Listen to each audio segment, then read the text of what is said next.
let's get into somebody who made some harsh accusations against the NFL.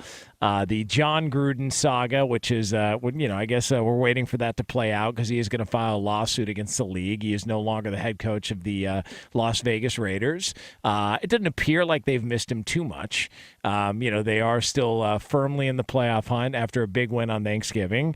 And so Brent Musburger, who is the voice of the Raiders on radio, the broadcasting legend, he was on the Las Vegas Sports Network recently with JT the Brick, by the way, Fox Sports Radio alum, the great JT the Brick, good dude, was here for a long, long time. I've heard a lot of stories about him. Yeah, he's and I actually had an opportunity to fill in and work with JT a bunch of times. Always super, super cool to me. And he had Brent Musburger on, and the subject of John Gruden came up, and here's how it sounded. First of all, as I told Coach, whoever took you out, John, that was a paid assassin, okay? That was one of the best hit jobs that I've ever been around. Okay, they didn't go to their media goombas. They didn't leak this to Adam Schefter or one of those guys who break stories. They first went to the Wall Street Journal, and when Gruden was still coaching after that, then they dumped the rest of it on the New York Times. That was a professional hit job, but I want to tell everybody that I'm not completely sure it was somebody in the NFL. There was a second lawsuit involved, okay, between the owner, Snyder of Washington, and a former general manager. And that means that a lot of outside people had access to those emails. So there was Brett Musburger, taking a shot at the NFL, some paid assassin. I think he took Brent, a shot at somebody else, too, though. Well, either way, hey, Brent, he's not helping John Gruden's case if he's trying to sue the NFL in any way. So, I mean, he's basically making it more difficult to discern who exactly, he did. Sort of leak all of this stuff. So that's the first thing. And the second thing I'll just say is I don't care how all of that became public.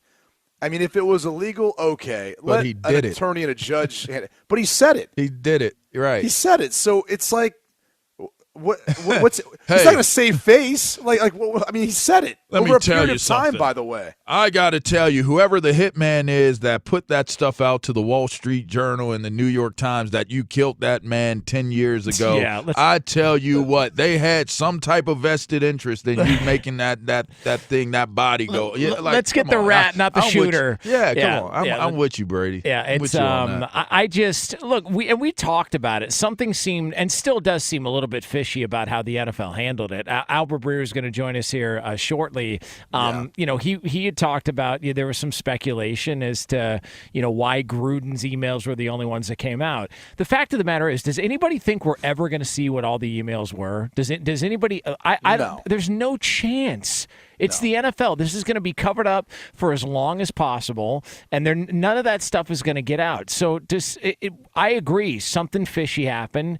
But it's still he still said those things. It's not like they made up emails and somebody wrote an email from John Gruden's account and he's saying he got hacked. He absolutely said those things. He made those comments, and the NFL used this as a way to get a big name so they didn't have to release the other stuff. It sucks, but there was a major cover up, but he still made the comments. He was the fall guy. Yes, I mean he ended up being the fall guy in all this, and I'm not saying that, by the way, for anyone to give him any pity. Like, he said what he said. He lost his job because it became public. He has to be accountable and responsible for his actions. Like, I think we all do, by the way. Like, that's my most frustrating part of our society is in ways we almost have, just completely taken our hands off of any responsibility or accountability when we make a mistake or something bad happens. Like, we don't own it anymore. And that's in this case, even though John Gruden may feel like he's been wronged and someone had a vendetta against him to make those things come to light, he still said them.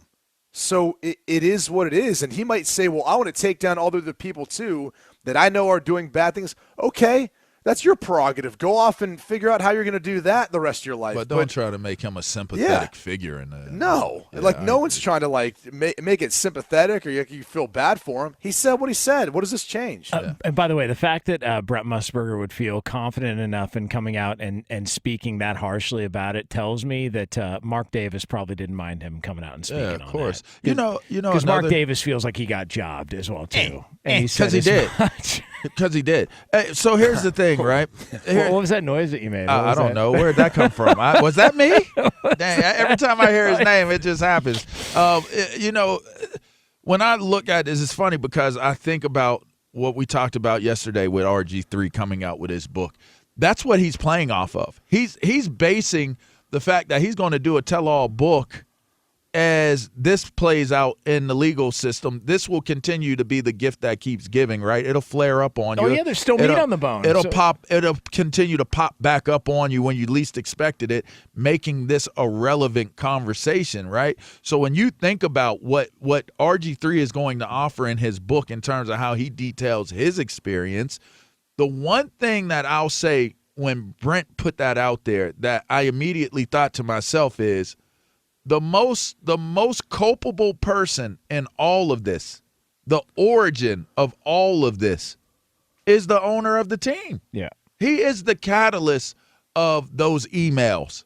He is the one that is responsible for the culture that was there. And it's like meaning Dan Snyder. Well, you said it. I didn't. Well, I mean, come on. Dan Snyder. Here we go. Danny. So here's here the we thing. go. Danny. You wound him up. I'm just saying. So here's the thing, right? You wound LeVar up. Here we go. I'm just saying. Here we go, folks. Let's just be real LeVar about knows this. the guy. I mean, I don't know put on your what's going seatbelts. here. Get ready for takeoff. All folks. I'm saying is if I'm Brent Musburger and I'm talking about a hitman and this person really knew how to do it and he did it in the two places that those two publications exist are where in the world? New York. It's New York, right? That's the epicenter of all of this. Do you understand what the connections and the ties are of New York media is to one Daniel Snyder, right? So when you think about everything that's taking place, for John Gruden to be sitting at home somewhere hoping and wondering if he can salvage any type of anything connected to his reputation as to what took place, but yet you still have one person that owns a team and is still in the driver's seat to try to come out of this in whatever way he's going to come out of it and get back to being the owner of his team, which is still owned by his family. There's something to that. There's something to the fact that this man is still owning the team, but he is for whatever wrong John Gruden's wrong is, it doesn't even come close to what Dan Snyder's wrong is. Not even close. This is also what I wonder. I believe if you looked hard enough and you looked close enough, you could find something shady with every single owner in the NFL. Well, that's the point. But this is a specified microscope-looking deal that we're dealing with now. But my point on this is that's why if I were Mark Davis, I'd be a little bit hesitant about how far down the road and down the well you want to go, because the NFL has already shown you, hey man, like if we want to, we can just drop some bombs and get your coach out of town when you guys are in the middle of a playoff push. I mean, I think they were they number one in the AFC at that time? They were pretty high and up there. the guy got fired during Monday Night Football. So if I were Mark Davis, maybe have a conversation with John Gruden and say, look, if they want to go deep enough down this hole, I'm up against it. But you got to look at it from the other side of it. If I'm Mark Davis and I'm some of these other owners, I'm looking at it from the standpoint of if this dude can keep running wild and doing things the way he wants to do it and taking shots like this the way that he does, then none of us are safe anyway. None of us are safe anyway. But I think there's a lot of owners that I don't want to say are in cahoots with Dan Snyder, but I think there's a lot of But that's what owners. I'm telling you. You're saying what I'm saying. What I'm telling you is if this dude is willing to go that hard where he would take out a coach that is working for another franchise based off of whatever it is. And listen, this is speculative, right? This is speculation. I'm just saying. No, let's run with it. We'll just run with this. Breaking news. I would say if we picked up the rock to see what was under that rock as to what was the origin of how this happened, I guarantee you, if not alone, is there. Present. I would love to get Mark Davis's thoughts. I would love to get Dan's thoughts. Just put those two guys in a room. On a lie detector test. Yeah, those two guys in a room. Make sure he's connected. Maybe we're going to read about all of it in RG3's book. That's a good point. Back to the origin. August 2022. That gives us plenty of time to break down. Get ready, guys. I mean, we didn't have a premature announcement. And by the way, what is this, pre-book sales before Christmas? By the way, Ghostbusters got a shorter announcement that it was coming out before the pandemic than RG3's book. And let me tell you something. My career there in Washington was spoiled, ruined, and trashed.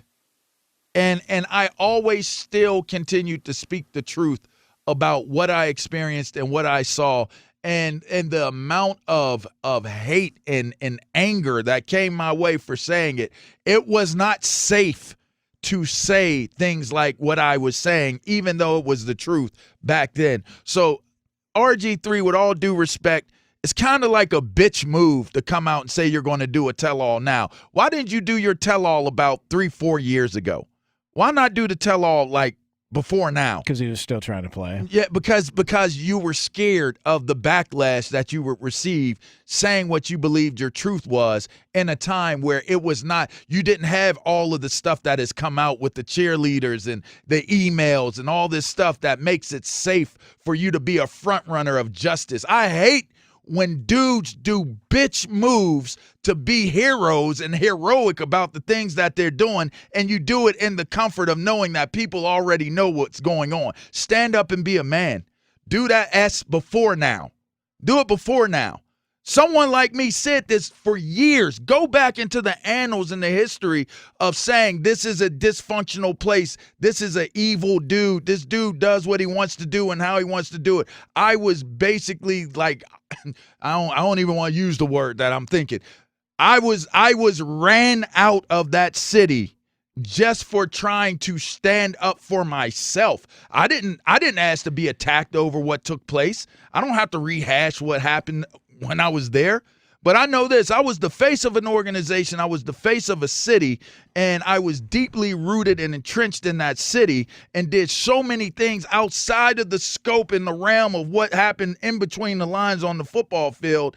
And then for some strange reason, now I'm being attacked and being called this, that, and the other. He's washed, he's overrated, he's this, he's that, he's dumb, he's dumb as a brick, he's this, he's that, and the other. And I still stood on my truth all them years. And then you get a dude like this that waits. You're going to wait. Well, sissy move. But that's our America. That's our reality today. Is our America is full of a bunch of sissified dudes that think that they can just run with stuff and be heroes based off of being a sissy. Here's how we handle it. You'll never be a hero to me. Here's how we handle it, because you got the law offices of Knox and Quinn at your services here. So this is what we're going to do, LeVar. RG3's book comes out August 2022. LeVar's book comes out July 2022. Let's go. Let's beat him to the punch. Brady and I will get on a social media storm. I'm not in competition with sissies. I'm telling you. Well, I mean, you work with one every morning. I don't know if you know that or not. I'm not in competition with you. I work with you.